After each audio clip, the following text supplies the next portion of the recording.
Peter and Betty Fabiano were just getting ready for bed when they heard the doorbell ring on October 31st, 1957. It was after 11 p.m., a little late for trick-or-treaters, but Peter reluctantly headed downstairs and grabbed the candy bowl. It was Halloween, but it was one more kid. But when he opened the door, Peter got the shock of his life. On his doorstep stood a grown woman in blue jeans and a cheap mask pointing the bottom of a paper bag at his chest. Upstairs, Betty Fabiano heard a loud pop, then the screech of tires as the car sped off outside. Racing downstairs, she found her husband on the floor in front of the open door, gasping for breath, blood pouring from a gaping wound in his chest. He was dead before they reached the hospital. Police were mystified.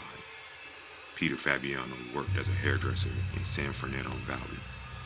He had no enemies, at least none who would want to kill him.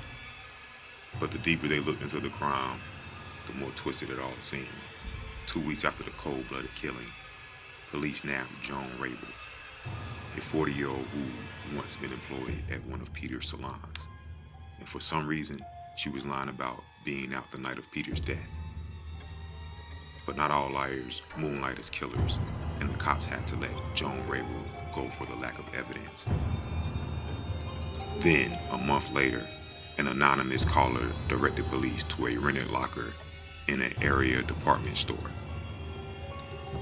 Inside, they found a .38 revolver, which ballistics matched to the bullet that had been found lodged in Peter Fabiano's heart.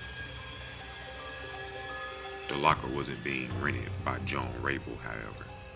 It belonged to a woman named Golden Pizer, who worked at a local children's hospital and had no connections with the Fabiano family. The clues were there, but none of them made sense, until Pizer began to confess. Golden Pizer and Joan Rabel, it turned out, were lovers.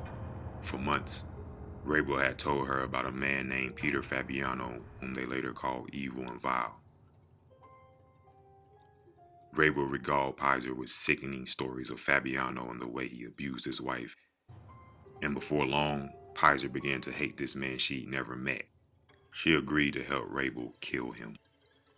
With Rabel's money, Pizer bought a gun. Rabel drove to Fabiano's house, and Pizer, shaking so hard she had to use both hands to steady the revolver, put a bullet in Peter Fabiano's chest when he opened the door to give her a piece of candy. But why would Joan Rabel spend months seeding this idea of hate in Pizer's head? Simply put, Rabel had been sleeping with Peter's wife, and it seemed she just wanted to get him out the way. At their trials, Rabel pleaded not guilty, and Pizer pleaded insanity. Both agreed to a plea deal for second-degree murder and life in prison.